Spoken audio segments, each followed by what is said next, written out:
ಓಂ ಶ್ರೀ ಗುರುಭ್ಯೋ ನಮಃ. ರಾಮಾಯಣ ಕಥನಕ್ಕೆ ಸ್ವಾಗತ.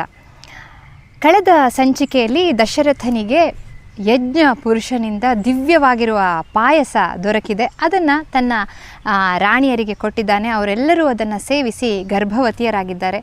ಇವತ್ತಿನ ಸಂಚಿಕೆಯಲ್ಲಿ ಏನಾಗುತ್ತೆ ಅನ್ನೋದನ್ನು ನೋಡ್ತಾ ಹೋಗೋಣ. ಈಗ ಬ್ರಹ್ಮ ದೇವತೆಗಳನ್ನೆಲ್ಲ ಕರೆಸಿ ಒಂದು ಸಭೆಯನ್ನು ಮಾಡಿದ್ದಾನೆ. ಯಾಕೆ ಈ ಸಭೆ ಅಂತಂದರೆ ಆತ ಹೇಳ್ತಾ ಹೋಗ್ತಾನೆ, ಮಹಾವಿಷ್ಣು ನಮಗೆಲ್ಲರಿಗೂ ಕೂಡ ಹಿತೈಷಿ. ಮಹಾವಿಷ್ಣುವಿಗೆ ಸಹಾಯಕನಾಗಿ ಆತ ಯಾವಾಗಲೂ ನಮಗೆ ಸಹಾಯ ಮಾಡೋವಂಥವನು. ಆತನಿಗೆ ಸಹಾಯ ಮಾಡೋದಕ್ಕೋಸ್ಕರ ಭೂಮಿಯಲ್ಲಿ ವಿಶೇಷವಾದ ತಾಕತ್ತುಳ್ಳಂತಹ ಪ್ರಾಣಿ ವಿಶೇಷಗಳನ್ನು ಸೃಷ್ಟಿ ಮಾಡಿ ಅಂತ ಎಲ್ಲ ದೇವತೆಗಳಿಗೆ ಈಗ ಬ್ರಹ್ಮ ಹೇಳ್ತಾನೆ. ಆ ಪ್ರಾಣಿ ವಿಶೇಷಗಳು ಹೇಗಿರಬೇಕು ಅಂತಂದರೆ ಮಹಾಪರಾಕ್ರಮಿಗಳಾಗಿರಬೇಕು, ವಾಯುವಿನ ವೇಗ ಇರಬೇಕು, ಹಾಗೆ ಮಾಯಾ ವಿದ್ಯೆಗಳನ್ನು ಬಲ್ಲಂಥವರಾಗಿರಬೇಕು, ನೀತಿಜ್ಞರಾಗಿರಬೇಕು, ಶೂರರಾಗಿರಬೇಕು, ಬುದ್ಧಿ ಸಂಪನ್ನರೂ ಆಗಿರಬೇಕು, ಹಾಗೆ ಮಹಾವಿಷ್ಣುವಿಗೆ ಸಮಾನವಾದ ಪರಾಕ್ರಮವುಳ್ಳವರಾಗಿರಬೇಕು. ಅವರನ್ನು ಯಾರೂ ಸಂಹರಿಸಲು ಸಾಧ್ಯ ಆಗಬಾರ್ದು. ಹಾಗೆ ಸಾಮ, ದಾನ, ಭೇದ, ದಂಡ ಈ 4 ಉಪಾಯಗಳನ್ನು ಕೂಡ ತಿಳಿದವರಾಗಿರಬೇಕು. ಸಿಂಹಕ್ಕೆ ಸಮಾನವಾದ ಶರೀರವನ್ನು ಹೊಂದಿರಬೇಕು. ಸರ್ವಾಸ್ತ್ರಗಳ ಶಕ್ತಿಯನ್ನೂ ಕೂಡ ಪಡೆದಿರಬೇಕು. ಯಾವಾಗಲೂ ಸಾವಿಗೆ ಈಡಾಗಬಾರ್ದು. ಅಮೃತವನ್ನು ಕುಡಿದವರಂತೆ ದೀರ್ಘಾಯುಗಳಾಗಿರಬೇಕು. ಇಂಥವರನ್ನು ಸೃಷ್ಟಿ ಮಾಡಿ ಅಂತ ಬ್ರಹ್ಮ ದೇವತೆಗಳಿಗೆ ಹೇಳ್ತಾನೆ. ಇಲ್ಲಿ ನೋಡಿ, ಇದು ಅಂದರೆ ರಾಮ ಅಲ್ಲಿದ್ದಾಗ, ಭೂಮಿಯಲ್ಲಿ ಇದ್ದಾಗ ಆತನಿಗೆ ಸಹಾಯಕ್ಕೆ ಯಾರೆಲ್ಲ ಇರಬೇಕು, ಹೇಗಿರಬೇಕು ಅನ್ನೋದು ಕೂಡ ಪೂರ್ವ ನಿರ್ಧರಿತವಾಗಿತ್ತು ಅಂತ. ರಾಮನ ಜೊತೆಗೆ ಯಾರು ಇದ್ದಾರಲ್ಲ ಅವರೆಲ್ಲರೂ ಕೂಡ ದೇವಾಂಶ ಸಂಭೂತರೇ, ದೇವತೆಗಳಿಂದಲೇ ಸೃಷ್ಟಿಯಾಗಿರೋ ಅಂಥವರು ಅನ್ನೋದು ಇದರಲ್ಲಿ ಗೊತ್ತಾಗ್ತಾ ಹೋಗುತ್ತೆ. ರಾಮಾಯಣದಲ್ಲಿ ಬರುವಂತಹ ಇನ್ನೊಂದು ಪ್ರಸಿದ್ಧವಾದ ಪಾತ್ರ ಜಾಂಬವಂತ. ಈ ಜಾಂಬವಂತನನ್ನು ಬ್ರಹ್ಮ ಈಗಾಗಲೇ ಸೃಷ್ಟಿ ಮಾಡಿ ಆಗಿದೆ. ಅದನ್ನು ದೇವತೆಗಳಿಗೆ ಬ್ರಹ್ಮ ಹೇಳ್ತಾನೆ, ನಾನು ಜಾಂಬವಂತನನ್ನು ಈಗಾಗಲೇ ಸಹಾಯಕ್ಕೋಸ್ಕರ ಸೃಷ್ಟಿ ಮಾಡಿ ಆಗಿದೆ. ಜಾಂಬವಂತ ಬ್ರಹ್ಮ ಆಕಳಿಸುವಾಗ ಬ್ರಹ್ಮನ ಬಾಯಿಂದ ಹುಟ್ಟಿರ್ತಾನೆ.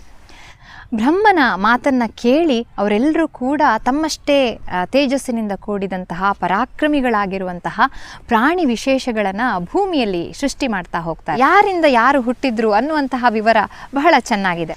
ಇಂದ್ರ ಯಾರನ್ನು ಸೃಷ್ಟಿ ಮಾಡ್ತಾನೆ ಅಂದರೆ ವಾಲಿಯನ್ನು ಇಂದ್ರ ಸೃಷ್ಟಿ ಮಾಡ್ತಾನೆ. ಹಾಗೆ ಸೂರ್ಯ ಸುಗ್ರೀವನನ್ನು ಸೃಷ್ಟಿ ಮಾಡ್ತಾನೆ. ಬೃಹಸ್ಪತಿ ವಾನರ ಮುಖ್ಯರಲ್ಲಿ ಮಹಾಬುದ್ಧಿವಂತನಾದ ತಾರಾ ಎನ್ನುವಂತಹ ಮಹಾಕಪಿಯನ್ನು ಸೃಷ್ಟಿ ಮಾಡ್ತಾನೆ. ಶ್ರೀಮಂತನಾಗಿರುವಂತಹ ಗಂಧ ಮಾದನ ಎನ್ನುವ ವಾನರನನ್ನು ಕುಬೇರ ಸೃಷ್ಟಿ ಮಾಡ್ತಾನೆ. ಹಾಗೆ ವಿಶ್ವಕರ್ಮ ಶಿಲ್ಪಶಾಸ್ತ್ರದಲ್ಲಿ ದಕ್ಷನಾಗಿರುವಂತಹ ನಲ ಎನ್ನುವ ಕಪಿಯನ್ನು ಸೃಷ್ಟಿ ಮಾಡ್ತಾನೆ. ಈ ನಲನ ಪಾತ್ರ ಎಲ್ಲಿ ಕಾಣಸಿಗುತ್ತೆ ಅಂತಂದರೆ ರಾಮಾಯಣದಲ್ಲಿ ಮುಂದೆ ಸೇತು ನಿರ್ಮಾಣ ಆಗುತ್ತಲ್ಲ, ರಾಮ ಸೇತು ನಿರ್ಮಾಣ ಆಗುತ್ತೆ, ಅಲ್ಲಿ ನಲನ ಪಾತ್ರ ಬರುತ್ತೆ. ಹಾಗೆ ಯಜ್ಞೇಶ್ವರನಿಗೆ ಸಮಾನವಾದ ತೇಜಸ್ಸಿನಿಂದ ಕೂಡಿದ್ದ ನೀಲ ಎನ್ನುವ ಕಪಿ ಅಗ್ನಿಯ ಮಗ. ಹಾಗೆ ತೇಜಸ್ಸಿನಲ್ಲಿಯೂ ಯಶಸ್ಸಿನಲ್ಲಿಯೂ ಪರಾಕ್ರಮದಲ್ಲಿಯೂ ಕೂಡ ಆತ ಎಲ್ಲ ವಾನರನ್ನು ಕೂಡ ಮೀರಿಸಿದವನಾಗಿದ್ದಂತೆ. ಅಶ್ವಿನಿ ದೇವತೆಗಳು ಮೈಂದ ಮತ್ತು ದ್ವೈವಿಧ ಎನ್ನುವಂತಹ ವಾನರ ಶ್ರೇಷ್ಠರನ್ನು ಸೃಷ್ಟಿ ಮಾಡ್ತಾರೆ. ವರುಣನಿಂದ ಸುಶೇಷಣ ಎನ್ನುವ ವಾನರ ಶ್ರೇಷ್ಠ ಹುಡ್ತಾನೆ. ಮಳೆಗೆ ಅಭಿಮಾನಿ ದೇವತೆ ಆಗಿರುವಂತಹ ಪರ್ಜನ್ಯ ಮಹಾಬಲನಾಗಿರುವಂತಹ ಶರಭ ಎನ್ನುವಂತಹ ವಾನರನನ್ನು ಸೃಷ್ಟಿ ಮಾಡ್ತಾನಂತೆ. ಹಾಗೆ ವಜ್ರದಂತಹ ದೇಹವುಳ್ಳ, ಶಕ್ತಿಯಲ್ಲಿ ಗರುಡನಿಗೆ ಸರಿಸಮನಾದ ಶಕ್ತಿಯುಳ್ಳಂತಹ ನಮ್ಮ ಹನುಮಂತ. ಆ ಹನುಮಂತನನ್ನು ವಾಯುದೇವ ಸೃಷ್ಟಿ ಮಾಡ್ತಾನೆ. ವಾಯುಪುತ್ರ ಅನ್ನುವಂಥದ್ದು ಬಹಳ ಪ್ರಸಿದ್ಧವಾಗಿರುವಂಥದ್ದು, ಎಲ್ಲರಿಗೂ ಗೊತ್ತಿರೋಂಥ ವಿಚಾರ. ಆತ ಮಹಾಪರಾಕ್ರಮಿ, ಅಮಿತವಾದ ತೇಜಸ್ಸನ್ನು ಹೊಂದಿರುವಾತ. ಅದೇ ರೀತಿ ಆತ ಅತ್ಯಂತ ಶ್ರೇಷ್ಠನಾದ ಜ್ಞಾನಿ ಕೂಡ ಹೌದು. ಆ ಹನುಮಂತನನ್ನು ವಾಯು ಸೃಷ್ಟಿ ಮಾಡ್ತಾನೆ. ಆತ ಎಲ್ಲ ಕಪಿಗಳಿಗಿಂತಲೂ ಹೆಚ್ಚು ಬುದ್ಧಿವಂತ, ಹೆಚ್ಚು ಶಕ್ತಿಶಾಲಿಯಾಗಿದ್ದವನು.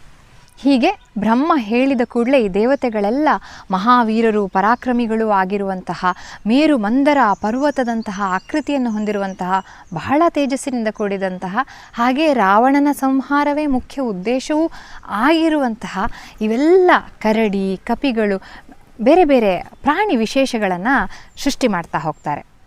ಇವರೆಲ್ಲ ಹೇಗಿದ್ರಂತೆ ಅಂತಂದರೆ ತಾವು ಇಚ್ಛಿಸಿದಾಗ ಎಲ್ಲಿಗೆ ಬೇಕೋ ಅಲ್ಲಿಗೆ ಹೋಗುವಂತಹ ಸಾಮರ್ಥ್ಯವನ್ನು ಹೊಂದಿದ್ರು.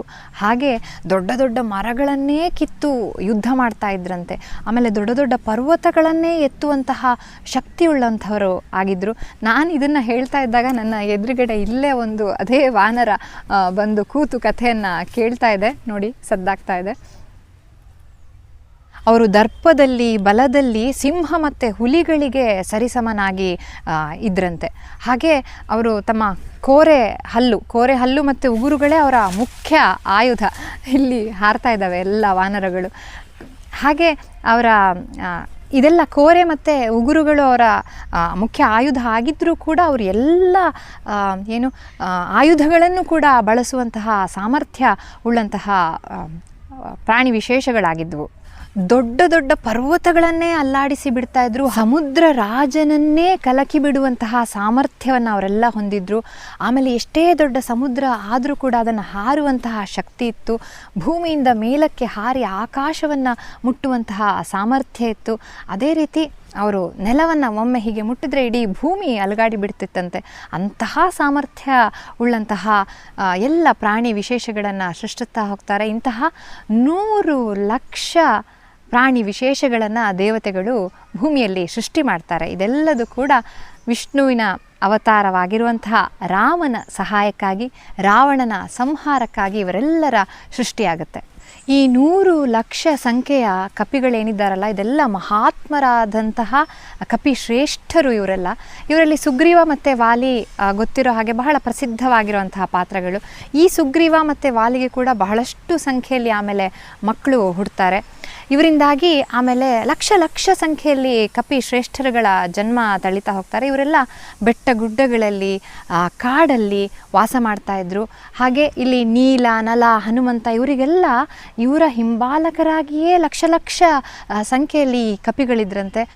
ಇವರೆಲ್ಲರೂ ಕೂಡ ಯುದ್ಧ ವಿಶಾರದರಾಗಿದ್ದರು, ಯುದ್ಧದಲ್ಲಿ ಬಹಳ ನಿಪುಣರು.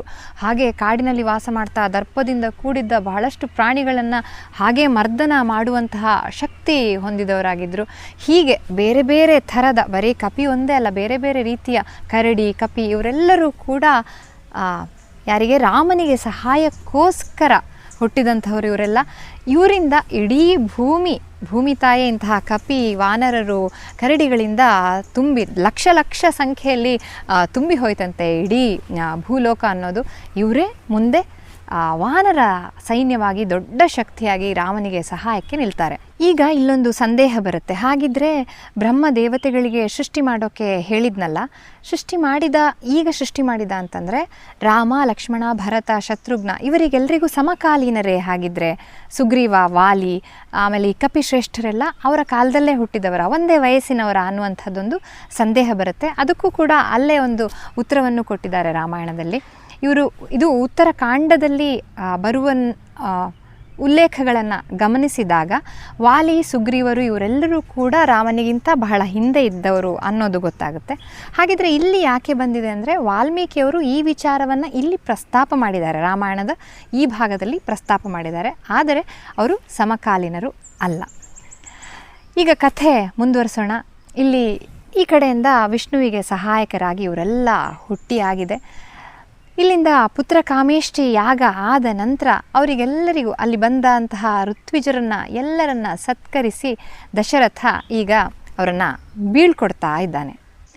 ಬಂದಿರುವಂತಹ ರಾಜರು ಕೂಡ ವಸಿಷ್ಠರಿಗೆ ನಮಸ್ಕಾರ ಮಾಡಿ ತಮ್ಮ ತಮ್ಮ ದೇಶಗಳಿಗೆ ತೆರಳ್ತಾರೆ.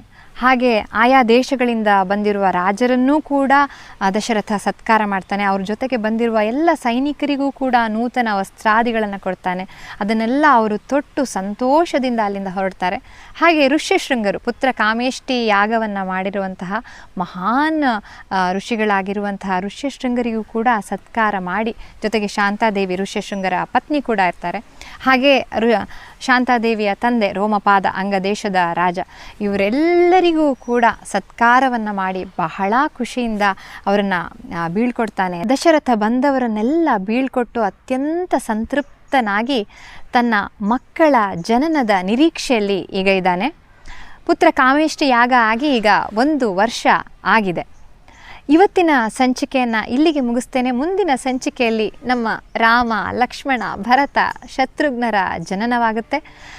ಆ ಸಂಚಿಕೆಯಲ್ಲಿ ಮತ್ತೆ ಭೇಟಿಯಾಗೋಣ. ಏನು ಮಾಡಬೇಕು ಅನ್ನೋದು ಗೊತ್ತಲ್ಲ. ಖಂಡಿತ ಈ ಕಥೆಯನ್ನು ಕೇಳಿದ ನಂತರ ನಿಮ್ಮ ಸ್ನೇಹಿತರ ಜೊತೆಗೆ ಹಂಚಿಕೊಳ್ಳಿ ಅಂತ ಹೇಳ್ತಾ, ಜೈ ಶ್ರೀರಾಮ್.